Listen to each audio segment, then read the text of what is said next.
नमस्कार, मैं हूं खान। दिन भर की खबरों में सबसे पहले नजर डालते हैं आज के मुख्य समाचारों पर। कांग्रेस के प्रदेश सेक्रेटरी अशोक तंवर का दावा, तीसरी बार केंद्र में बनेगी यूपीए की सरकार। वक्त से पहले पहुंचा घर में पानी, कागजों में शुरू हुई आपदा प्रबंधन की तैयारी। नोहर पुलिस ने पकड़ा ट्रक, ठूंस कर भरे थे पशु, 2 व्यक्ति गिरफ्तार। शिक्षक संघ की बैठक में गुणवत्ता पर ध्यान देने का समर्थन। अब समाचार विस्तार से। यूपीए की चेयरपर्सन सोनिया गांधी का मानना है कि कांग्रेस ही गरीबों का दर्द महसूस करती है, लेकिन भाजपा को गरीबों से कोई लेना देना नहीं है, इसलिए वह खाद्य सुरक्षा विधेयक का विरोध कर रही है। सूरतगढ़ में हुई जनसभा में सोनिया गांधी ने विपक्ष को कुर्सी युद्ध में व्यस्त रहने का आरोप लगाया। यूपीए की चेयरपर्सन सोनिया गांधी ने आज सूरतगढ़ थर्मल में सुपर क्रिटिकल तकनीक आधारित सुपर थर्मल पावर स्टेशन की 660 मेगावाट की 7वीं और 8वीं यानी दोनों इकाइयों की आधारशिला रखी। इस पर करीब 2,938 करोड़ की लागत आएगी और वर्ष 2016-17 से बिजली का उत्पादन शुरू हो जाएगा। इस मौके पर हुई जनसभा में सोनिया गांधी, मुख्यमंत्री अशोक गहलोत, बिजली मंत्री जितेंद्र सिंह, सांसद भरतराम मेघवाल, पंचायती राज्य मंत्री चौधरी विनोद कुमार और विधायक चौधरी गंगाजल मील ने संबोधित किया। सोनिया गांधी ने अपने संबोधन में यूपीए सरकार की तारीफ करते हुए कहा कि मनरेगा से लेकर मुफ्त शिक्षा तक की व्यवस्था कर हमने आम आदमी की सुविधाओं का बखूबी ध्यान रखा है। राजस्थान में निःशुल्क दवा योजना, निःशुल्क जांच योजना और जननी सुरक्षा योजना को गरीबों और हर वर्ग के लिए मील का पत्थर बताते हुए सोनिया गांधी ने कहा कि इससे साफ होता है कि कांग्रेस का हाथ सदा गरीबों के साथ रहा है और रहेगा। एक एक वोट की कीमत चुकाना जानती है कांग्रेस, समाज के हर तबके का ख्याल रखना जानती है कांग्रेस। उन्होंने राजस्थान में राजीव गांधी विद्युतीकरण योजना की भी तारीफ की और मुख्यमंत्री की पीठ थपथपाई। सभा में हनुमानगढ़ जिले से भी काफी संख्या में कार्यकर्ताओं ने भाग लिया। जिला अध्यक्ष सुरेंद्र दादरी और प्रवक्ता तरुण विजय के मुताबिक जिले के 5 विधानसभा क्षेत्रों से कार्यकर्ताओं ने सभा में शिरकत की। में पहुंचाने के लिए निजी क्षेत्र को भी बढ़ावा देने की नीति पर चलकर हम अपनी मंजिल जल्दी हासिल कर सकते हैं। ग्रामीण क्षेत्रों में बिजली पहुंचाना हमारी सभी राज्य सरकारों की पहली जिम्मेदारी है। मुझे खुशी है कि आपके यहाँ इस पर ठोस अमल हो रहा है और हमारे किसान भाइयों को अब बिजली की उतनी परेशानी नहीं उठानी पड़ती है। ग्रामीण क्षेत्रों में बिजली का घरेलू इस्तेमाल करने वालों और शहरी इलाकों में रहने वाले बीपीएल परिवारों पर बिजली के बिलों का बोझ न पड़े, इसके लिए 1 करोड़ CFL बल्ब राज्य सरकार मुफ्त में दे रही है। और मुझे बताया गया है कि राजीव गांधी ग्रामीण विद्युतीकरण योजना के तहत जो प्रोजेक्ट शुरू किए हैं उनमें से ज्यादातर पूरे हो गए और अभी तक लाखों ग्रामीण परिवारों को बिजली कनेक्शन देने के साथ लाखों किसानों को भी नया कनेक्शन दिए गए। भाजपा हिंदुत्व के नाम पर देश की शीर्ष सत्ता में वापसी का ख्वाब देख रही है, लेकिन कांग्रेस को उम्मीद है कि वे लगातार तीसरी बार केंद्र में सरकार बनाने में कामयाब हो जाएगी। पार्टी के राजस्थान इकाई के सह प्रभारी अशोक तंवर ने हनुमानगढ़ में पत्रकारों को बताया कि देश में कांग्रेस के पक्ष में हवा है और इसका असर लोकसभा चुनाव में नजर आएगा। देश के 5 राज्यों में भले विधानसभा चुनाव नजदीक हो और उसकी तैयारी चल रही हो, लेकिन प्रमुख राजनीतिक दल कांग्रेस और भाजपा की नजर लोकसभा चुनाव 2014 पर टिकी है। सूरतगढ़ में यूपीए की चेयरपर्सन सोनिया गांधी की सभा से भाग लेकर लौट रहे पार्टी के सह प्रभारी अशोक तंवर ने हनुमानगढ़ में यूथ कांग्रेस के पूर्व प्रदेश अध्यक्ष पवन गोदारा के निवास पर विश्राम किया और कार्यकर्ताओं से बातचीत की। उन्होंने पत्रकारों से बातचीत में साफ तौर पर कहा कि पार्टी तीसरी बार सरकार बनाने के लिए कटिबद्ध है और इसके लिए हमें अपार जन समर्थन मिल रहा है। हम आम आदमी तक अपनी महत्वपूर्ण योजनाएं लेकर के जाएंगे और उसका फायदा मिले, चाहे वो पेंशन की योजना हो, चाहे दवाइयों का मामला हो, बसों के मामले, हर तरह के जो भी वजीफ़े हैं, शहरों के लिए अलग से आवास योजनाएं हैं। तो इतने महत्वपूर्ण जो कार्यक्रम है उसको हम ढंग से अगर लागू करें, ढंग से प्रचारित करें आम आदमी के बीच में, तो निश्चित रूप से दोबारा जिस तरीके से हरियाणा में हुआ, दूसरे और प्रदेशों में हुआ, दोबारा प्रदेश में कांग्रेस की सरकार बनेगी।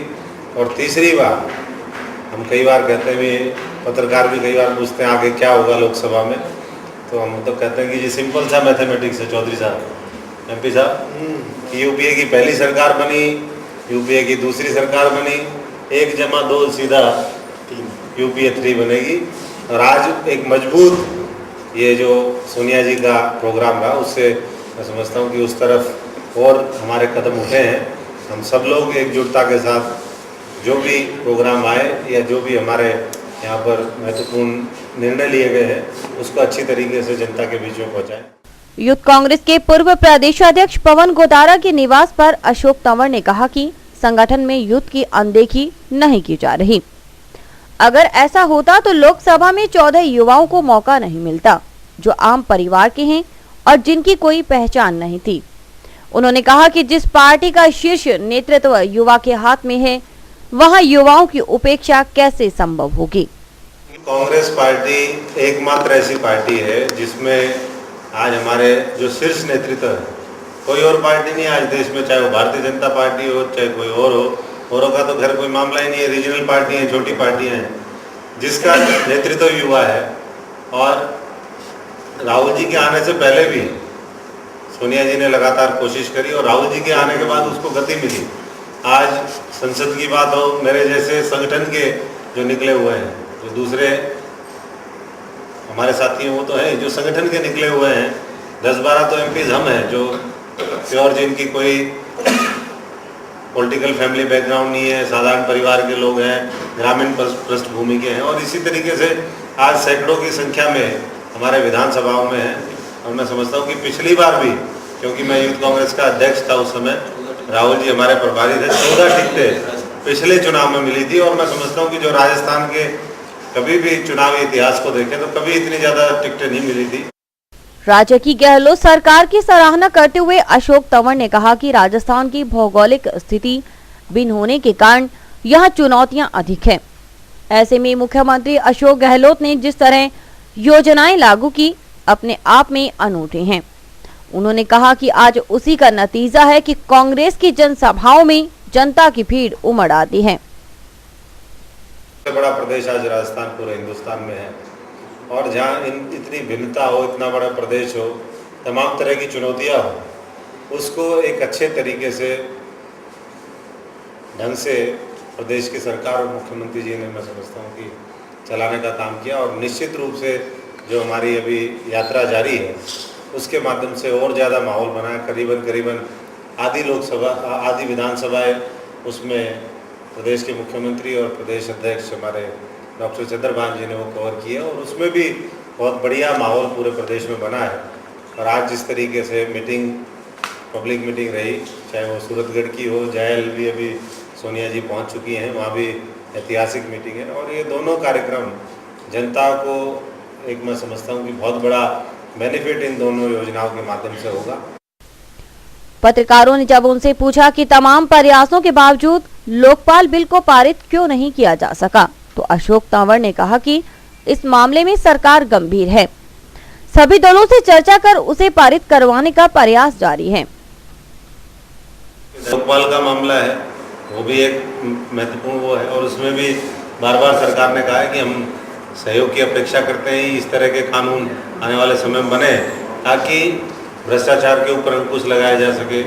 जो ग्रीवेंस रिड्रेशल हमारा मैकेनिज्म है उसको सुदृढ़ किया जाए। जो अधिकारी हैं एक समय सीमा के अंदर आने वाले समय में इस तरह का बने कि वो जो पब्लिक को डिलीवरी करनी है वो चीज़ें हो।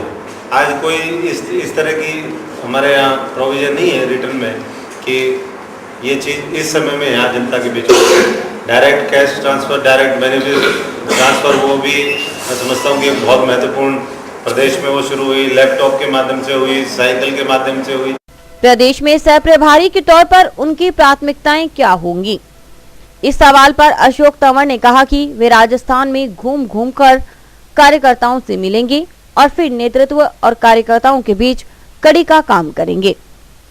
हम हर विधानसभा क्षेत्र में पहुंचे, वहाँ के कार्यकर्ताओं, वहाँ के नेताओं, उनके साथ मिलकर के जो पार्टी ने एक बड़ी सोच बनाई है वो लागू करने का है। आम आदमी की, जनता की क्या भावना है उसको समझ करके नेतृत्व के बीच में और जनता के बीच में, संगठन के बीच में एक कड़ी का हमें काम करना है। और जो अभी आप युवाओं की बात कर रहे थे, युवाएं हों, महिलाएं हों, दलित हो, हमारे जो वंचित साथी हैं जिनकी आवाज़ नहीं सुनी जाती है, कई बार ऐसा महसूस होता है, तो मैं समझता हूँ कि उनकी आवाज़ को और प्रमुखता के साथ हमें ऊपर पहुँचाना है ताकि उसका फ़ायदा आने वाले समय में जनता को मिले और साथ साथ पार्टी को। कांग्रेस के राजस्थान सह प्रभारी अशोक तंवर का पवन गोदारा के निवास पर गर्मजोशी से स्वागत किया गया। पंचायती राज्य मंत्री चौधरी विनोद कुमार, सांसद भरतराम मेघवाल, जिला प्रमुख शोभा सिंह डुड्डी, उप जिला प्रमुख शबनम गोदारा, कांग्रेस के प्रदेश प्रभारी मनीष धारणिया आदि मौजूद थे। तंवर ने नेताओं के साथ जिले की राजनीति को लेकर मंत्रणा भी की। कहते हैं कि आफत कभी सूचना देकर नहीं आती, फिर पानी का तो कहना ही क्या। खासकर घग्गर नदी में पानी की आवक देखकर ऐसा ही लग रहा है। हरियाणा में बारिश का पानी कहर ढा रहा है, उसे निजात पाने के लिए उस बरसाती पानी को घग्गर में डाला जा रहा है। वहीं पानी राजस्थान का सफर तय कर रहा है। काफी अरसे बाद पहली बार समय से पहले घग्गर बहाव क्षेत्र में पानी आया है। हरियाणा में तेज बारिश के कारण बरसाती पानी को घग्गर नदी में डाला जा रहा है। ऐसे में हरियाणा का बरसाती पानी ऑटो हेड के माध्यम से राजस्थान में प्रवेश कर गया। आपको याद होगा कि सिंचाई विभाग के एक्सीएन रामजीलाल साहू इस बार 1995 का रिकॉर्ड टूटने की आशंका जता चुके हैं। सिंचाई विभाग को घग्गर बहाव क्षेत्र में अवैध बंधों के कारण अधिक बेचैनी है। तलवाड़ा झील से लेकर टाउन के पास पंजाबी मोहल्ले तक अवैध बंधों की वजह से बाढ़ आने की आशंका जताई जा रही है। पिछले कुछ वर्षों की बात करें तो घग्गर बहाव क्षेत्र में पहली बार ऐसा हुआ जब जून के महीने में पानी की आवक हुई है। इस वक्त खनौरी हेड पर 3950 क्यूसेक, चांदपुर हेड पर 3150 क्यूसेक और ओटू हेड पर 2100 क्यूसेक पानी की आवक हो रही है। वहीं नाली बैंड में 1700 क्यूसेक और साइफन में 1800 क्यूसेक पानी प्रवाहित हो रहा है। आपको बता दें कि 1995 में जब बाढ़ आई थी तो उस वक्त सर्वाधिक 40,313 क्यूसेक पानी आया था, जबकि 2010 में 24,000 क्यूसेक, 2011 में 4550 क्यूसेक और 2012 में 3350 क्यूसेक पानी छोड़ा गया था। वहीं समय की बात करें तो 2010 में 7 जुलाई, 2011 में 27 जुलाई और पिछले साल 10 जुलाई को घग्गर नदी में पानी आया था, जबकि इस बार काफी पहले पानी की आवक संभव है। पानी की आवक को देखते हुए सिंचाई विभाग ने उच्च अधिकारियों से 1 करोड़ रुपए की डिमांड की है, जबकि इसके बदले में मिला है तो सिर्फ 20 लाख, यानी ऊंट के मुंह में जीरा वाली हालत है। सिंचाई विभाग ने प्राकृतिक आपदा प्रबंधन के तहत 48 लाख रुपए की मांग की है, जबकि इस मद में अभी तक फुटी कौड़ी तक नहीं मिल पाई है। अधिकारी इस जुगाड़ में है कि उच्च अधिकारी कुछ दरिया दिली दिखाएंगे। दूसरी तरफ समय से पूर्व पानी आने के साथ ही प्रशासन आपदा प्रबंधन की तैयारी में जुट गया है। हालांकि अब तक की जा रही तैयारी सिर्फ कागजी है, धरातल पर कुछ नजर नहीं आ रहा, क्योंकि सिंचाई विभाग के पास बजट की कमी है। हालांकि एडीएम बीएल मेहड़ा ने कहा कि प्रशासन पूरी तरह चौकस है, किसी भी स्थिति से निपटने के लिए हम तैयार हैं। जिले में आपदा प्रबंधन के लिए पूर्ण व्यवस्थाएं जो है वो सुनिश्चित करने के लिए हमने जिला स्तर पर 2 बार बैठक आयोजन किया है।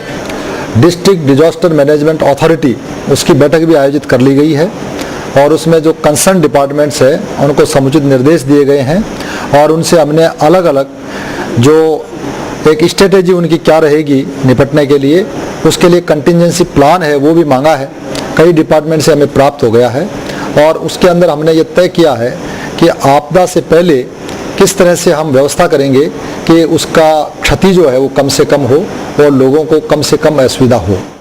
वहीं घग्गर बहाव क्षेत्र के आसपास के किसानों की चिंता बढ़ गई है। वे संभावित तबाही की आशंका से त्रस्त हैं। हालांकि उन्हें पता है कि फिलहाल ऐसी कोई बात नहीं है, फिर भी वे अपनी शंका को निर्मूल बताने का दावा क्यों करेंगे। बरसात ज़्यादा हो रही है, उत्तराखंड का पानी इधर छोड़ा जा रहा है घग्गर नदी में, उस हिसाब से नाली टूट सकती है।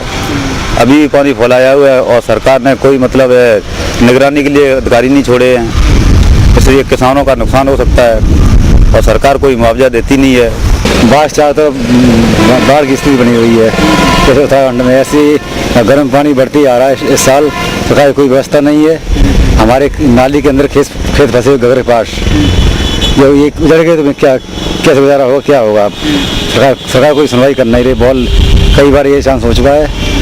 पानी ज़्यादा आ रहा है, प्रशासन का कोई व्यवस्था नहीं है और सरकार के और भी पानी आने की संभावना है, तो हम लोगों को बहुत ज़्यादा इससे नुकसान होने की संभावना है। सरकार के मुआवजा देने कोई कुछ नहीं देता है और न कोई दिया है। बाहर से नहीं लग रहा था कि उस भारी ट्रक के भीतर पशु भी हो सकते हैं। यूं लग रहा था जैसे उसके भीतर वाहन होंगे, लेकिन पुलिस को वास्तविकता का पता चला तो उसने ट्रक का पीछा किया और पकड़कर सीज कर लिया। एक ट्रक जिसके भीतर ठूस ठूस कर भरे थे पशु। इन पशुओं को जैसे हिलने डुलने की भी इजाजत नहीं थी। नथुने पर रस्सी बंधी थी, जिससे वे चाहकर भी सिर को एक तरफ से दूसरी तरफ नहीं कर पा रहे थे। बड़ी दयनीय स्थिति थी इन पशुओं की। जब नौहर पुलिस को इस संबंध में सूचना दी तो पुलिस कर्मियों ने फौरन ट्रक का पीछा किया। यातायात थाना प्रभारी सुनील स्वामी ने रावसर साहवा बाईपास रोड पर ट्रक को पकड़ा और पूछताछ के बाद उसे थाना ले आए। वहां देखा तो ट्रक में करीब 26 पशु बंधे हुए थे। पुलिस ने चालक सहित एक खलासी को भी गिरफ्तार कर लिया। पूछताछ में बताया गया कि इन पशुओं को डबवाली के पास एक गांव से यूपी ले जाया जा रहा था।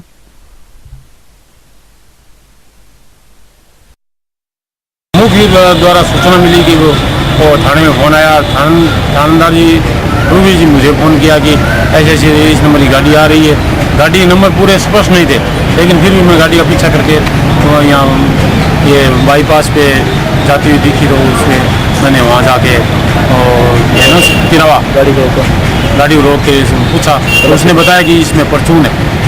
मैंने कहा वो सही बता क्या चीज़ है इसमें। बोले कि वो उसमें बछड़े वापस थाने में ले वहाँ गाड़ी को। फिर मैंने मेरे सिपाही मक्खन लाल को बता दिया, मैंने इसको थाने में मैंने मेरी प्राइवेट गाड़ी से आगे खुले इसको थाने में लेके आगे। कितने करीबन 26 है। कितने आरोपी? कितने आरोपी? 2 हैं। समाचार अभी और में देखते रहिए दिन भर की खबरें। आप अपने करियर को लेकर चिंतित हैं और इंजीनियरिंग के क्षेत्र में जाना चाहते हैं, तो अब आप चिंता न करें और संपर्क करें Saraf institute of engineering and technology से। श्री गोपीराम सराफ सेवा ट्रस्ट चेन्नई द्वारा संचालित इस संस्था में बीटेक और पॉलिटेक्निकल डिप्लोमा के कोर्सेज करवाए जाते हैं, जिसमें बीटेक में civil engineering, computer science and engineering, electrical and electronics engineering, electronics and communication engineering, mechanical engineering करवाई जाती है। पॉलिटेक्निकल डिप्लोमा में इलेक्ट्रिकल इंजीनियरिंग, मैकेनिकल इंजीनियरिंग करवाई जाती है।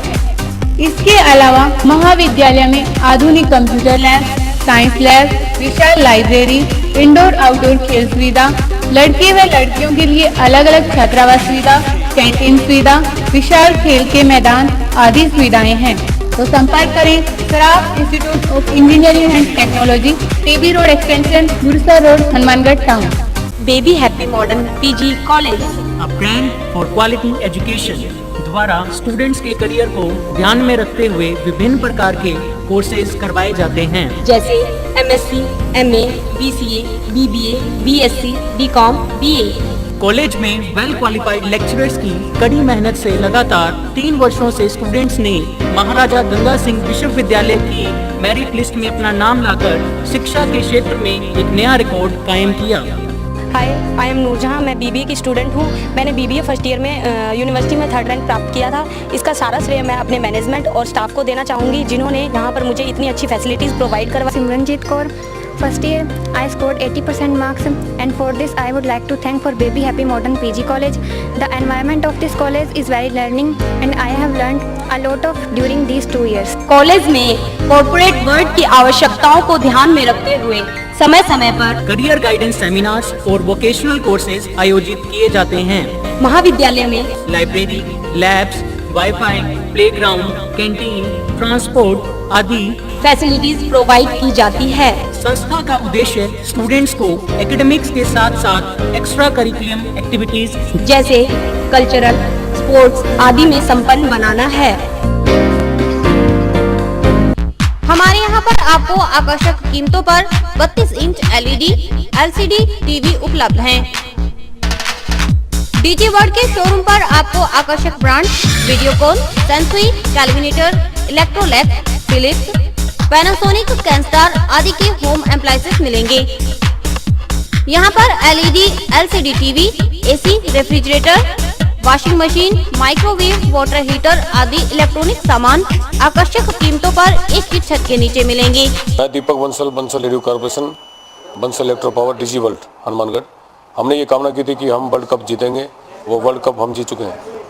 और मैं आपसे ये निवेदन करता हूँ कि ज़िले का सर्वप्रथम डीजी वर्ल्ड पर हर बढ़िया से बढ़िया वर्ल्ड की कंपनियाँ जो AC, LCD और वॉशिंग मशीनें, माइक्रोवन, होम अप्लायंस जो भी रखते हैं, आप हमें सेवा का मौका देवें उचित मूल्य पर और फुल गारंटी पर आपको इलेक्ट्रॉनिक्स उत्पादन यहाँ प्राप्त होंगे।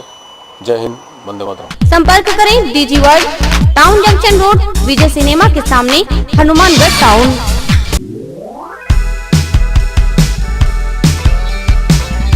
मीत कलेक्शन, एक complete gents wear showroom.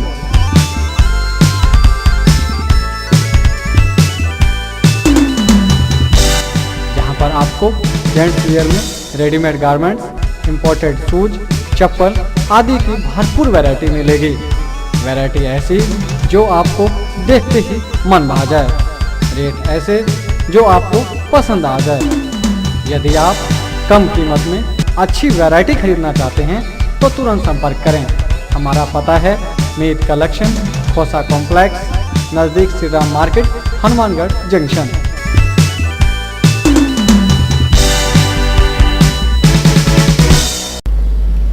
Nirjala Ekadashi के मौके पर लोगों में पुण्य कमाने की होड़ लगी रही। आज कई स्थानों पर मीठे पानी की छबील लगाई गई, जिसमें लोगों को मीठा पानी पिलाया गया। आज जिले भर में निर्जला एकादशी का पर्व बड़ी धूमधाम के साथ मनाया गया। निर्जला एकादशी में दान पुण्य का बड़ा ही महत्व माना जाता है, इसलिए आज कई स्थानों पर मीठे पानी की छबील लगाई गई, जिसमें लोगों का मनोहार किया गया। साई चैनल की टीम ने निर्जला एकादशी के पावन मौके पर मीठे पानी की छबील लगाकर आने जाने वाले सैकड़ों लोगों को मीठा जल पिलाया। श्याम सखा कीर्तन मंडल सेक्टर 12 ने श्री गंगानगर रोड पर लोगों को मीठा जल पिलाया। 4 धर्मशाला मार्केट के दुकानदारों ने शेक व मीठे तरबूज की छबील लगाई। छबील में आने जाने वाले लोगों के खड़े होने के लिए दुकानदारों ने उचित व्यवस्था का इंतजाम किया था। गर्मी से बचाव के लिए कूलर भी लगाए गए थे।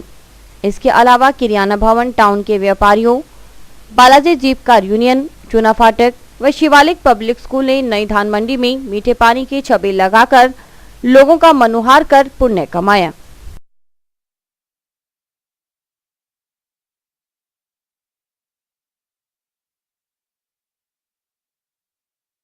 ग्यारह के उपलक्ष्य में हमारे यहाँ जाट धर्मशाला मार्केट व अग्रसेन पार्क मार्केट के द्वारा ये छबील लगाई है, जिसमें हम छेक और तरबूज की छबील लगाई हुई है, जिससे गर्मी से लोगों को राहत मिलेगी। वह यहाँ पे आराम से लोगों को खड़े रहने की व्यवस्था है। आज निर्जला एकादशी के उपलक्ष्य में अन्नपूर्णा सेवा समिति व श्री राम प्रभात फेरी की तरफ से गाड़ी आ गई है। रेलवे बाउंड्री पे मीठे पानी, नींबू पानी और रूह अफ़ज़ा शरबत और गुलाब जल की छबीलें लगाई गई।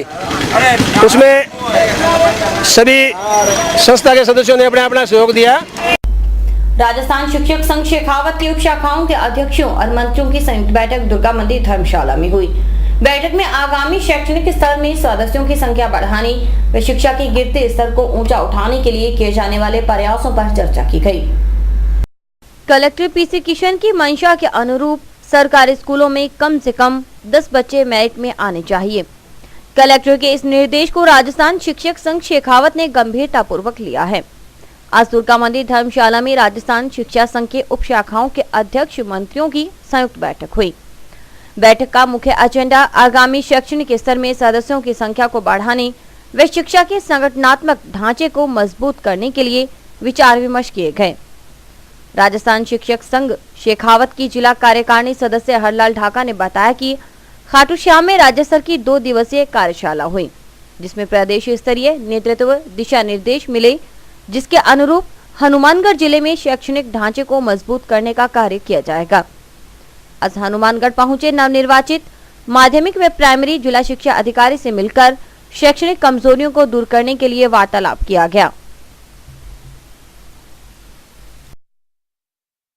आगामी शैक्षणिक सत्र में सदस्य संख्या को किस प्रकार बढ़ावा जाए, शिक्षक संघ शेखावत का जो संगठनात्मक ढांचा है इसे और कैसे मजबूती प्रदान की जाए। अभी राज्य स्तरीय 2 दिवसीय कार्यशाला खाटू श्याम जी में संपन्न हुई, उसमें जो प्रदेश स्तरीय नेतृत्व से हमें दिशा निर्देश मिले, उन दिशा निर्देशों के अनुरूप हनुमानगढ़ जिले में शैक्षिक ढांचे को और मजबूती प्रदान करने का कार्य किया जाएगा। उसी संबंध में ये तैयारी बैठक आयोजित की गई है। इसी के साथ हमारी नवनिर्वाचित कार्यकारिणी जिले में पधारे जिला शिक्षा अधिकारी माध्यमिक और जिला शिक्षा अधिकारी प्रारंभिक से मिलने का आज हमारा वार्ता का कार्यक्रम है, जिसमें हम हनुमानगढ़ जिले में जो शैक्षणिक कमजोरियां हैं उनको किस प्रकार दूर किया जाए, इस संबंध में अधिकारियों से मांग पत्र रखकर उस पर वार्ता करेंगे। संगरिया तहसील के गांव शेरगढ़ के ग्रामीणों ने आज जिला कलेक्ट्रेट पर प्रदर्शन किया। प्रदर्शन के दौरान ग्रामीणों ने जिला कलेक्टर को अपनी मांगों का एक ज्ञापन सौंपा। गांव शेरगढ़ में आबादी क्षेत्र के अंदर बनी हड्डा रोडी को गांव से बाहर अन्य स्थान पर स्थानांतरित करने की मांग को लेकर आज ग्रामीणों ने कलेक्ट्रेट पर प्रदर्शन किया। प्रदर्शन के दौरान ग्रामीणों ने कहा कि गांव के वार्ड नंबर 9 में हड्डा रोडी बनी हुई है, लेकिन हड्डा रोडी के आबादी क्षेत्र में होने से वहां रहने वाले लोगों को मृत पशुओं की दुर्गंध से काफी परेशानी होती है और बीमारियां फैलने की आशंका बनी हुई है। वहीं गांव के बीच हड्डा रोडी होने के कारण गांव में कुत्तों का आतंक भी बना हुआ है। ग्रामीणों ने जिला प्रशासन से हड्डा रोडी को गांव के बाहर स्थानांतरित करने की मांग की है। ये गांव के अंदर बनी हुई है और कुत्ते इसका नुकसान करते हैं और बदबू बहुत ज़्यादा आती है और मरे हुए पशुओं के जो औजार वगैरह वो होते हैं वो गांव में बिखरे पड़े हैं पास ही। बच्चों को भी दिक्कत है। जंक्शन स्थित सेक्टर 12 में पीर बाबा की दरगाह पर बुधवार रात्रि सालाना दीवान सजाया गया। सालाना दीवान में हजारों श्रद्धालुओं ने बाबा लखदाता पीर साहिब व बाबा हैदर मीरा साहिब जी की दरगाह पर मत्था टेक मन्नतें मांगी। बाबा लखदाता पीर साहिब व बाबा हैदर मीरा साहिब जी की दरगाह पर बुधवार रात्रि सालाना दीवान सजाया गया। सालाना दीवान में राजस्थान सहित आसपास के राज्यों से आए हुए हजारों श्रद्धालुओं ने पीर की दरगाह पर मत्था टेका और सुख समृद्धि की कामना की। दीवान में स्थानीय व बाहर से आए हुए कलाकारों ने सारी रात बाबा के भजनों का गुणगान किया। पीरखाना के मुख्य गद्दीदार बाबा सेवा सिंह ने बताया कि यहां आने वाले हर श्रद्धालु की मनोकामना पूरी होती है। समिति द्वारा दीवान में आए हुए सभी श्रद्धालुओं के लिए विशाल भंडारे का भी आयोजन किया गया था। अपने ਜਿਹੜਾ ਭੰਡਾਰਾ ਹੁੰਦਾ ਹੈ पीरां दे नाम का होंगे। 9वां भंडारा है 19 जून फिक्स है। जो मैंने मेरे गुरु धारे सीगे तो उन्होंने मैंने 19 जून कढ़ के दी सी। रावला दिल्ली चंडीगढ़ अनूपगढ़ सूरतगढ़ गंगा हर जगह से आदमी होता है। यूपी तक आ गया मनता पूरी होंगी है तो ही संगत होंगी है। जिमें किसी को कौन होंगे किसी को कुछ भी मिलता है तो आंदा नहीं तो कोई नहीं आंदा जी। एक हमारे कवाली साहब गाते हैं कि तेरे नाम के सहारे मेरा काम चल रहा है, मुझे भीख मिल रही है, मेरा हर काम बना रहा है। अपन मेरे नाम की भीख मिली जाती है आप कम करिए। और अभिवक्ता हेडलाइंस का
देवी महिला पुलिस से खफा हैं। आलम यह है कि वे अब महिला थाने प्रभारी की शिकायत करने शुक्रवार को एसपी से मिलेंगी।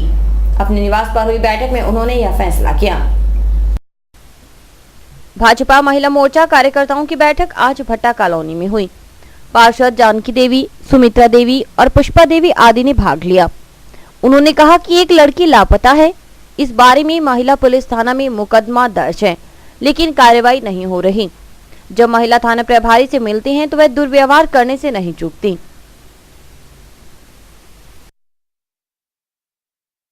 पैसा मांगा, मैं क्यों पैसा दूं गरीब नहीं। अब 10,000 रुपया दो। आगे भी मेरी लड़की के साथ वारदात हो गयो, फिर भी मेरी कोई सुनाई कौन करी। और अब फिर मेरी लड़की एकदम गायब है और कोई पता नहीं, कोई बात नहीं। महिला मोर्चा है कि महिलाएं जो इकट्ठी हुई है वो थाने के खिलाफ हैं। हमारी महिलाएं पीड़ित हैं और कहीं भी लेकर थाने में जब जाती हैं तो उनकी कोई सुनाई नहीं की जाती है। इसी तरीके से पाना देवी, इसकी लड़की 2 महीने से घर से गायब है और थाने में मुकदमा भी दर्ज किया हुआ है। उसे निर्मला बिश्नोई है, उनसे जाकर कल वार्ता हुई तो उन्होंने पाना देवी के साथ है बदर व्यवहार किया और इसकी कोई भी सुनाई नहीं की गई है। और इसी पाना देवी के ऊपर झूठा आरोप लगाया गया है और उसमें कोई सुनाई नहीं होती है। इसलिए हम महिलाएं कल एसपी को जाकर अपना ज्ञापन देंगे। जंक्शन स्थित कृष्ण गौशाला परिसर में दुर्लभ सत्संग एवं रामकथा का आयोजन किया जाएगा। यह सत्संग 28 जून से 4 जुलाई तक चलेगी। इस कार्यक्रम में भव्य कलश यात्रा भी निकाली जाएगी। दुर्लभ सत्संग के प्रवचनकर्ता विजयानंद गिरी महाराज होंगे और रामकथावाचक ब्रह्मचारी स्वरूपदास महाराज होंगे। जंक्शन के मुख्य बाजार में आज साईं फुटप्रिंट का भव्य शुभारंभ हुआ। साईं फुटप्रिंट पर लेडीज व बच्चों के लिए हर समय बैली, चप्पल व सैंडल की उच्च क्वालिटी उपलब्ध रहेगी। साईं फुटप्रिंट, यहाँ पर आपको मिलेगी लेडीज चप्पल, बैली व सैंडल की उच्च क्वालिटी, वह भी किफायती दामों पर। जंक्शन के मुख्य बाजार में आज साईं फुटप्रिंट का भव्य शुभारंभ हुआ। शोरूम संचालक ने बताया कि यहाँ लेडीज व बच्चों के लिए हर प्रकार की चप्पल व सैंडल की भरपूर वैरायटी हर समय उपलब्ध रहेगी। और इसी के साथ समाचार समाप्त हुए। रोजाना देखते रहिए समाचार। नमस्कार।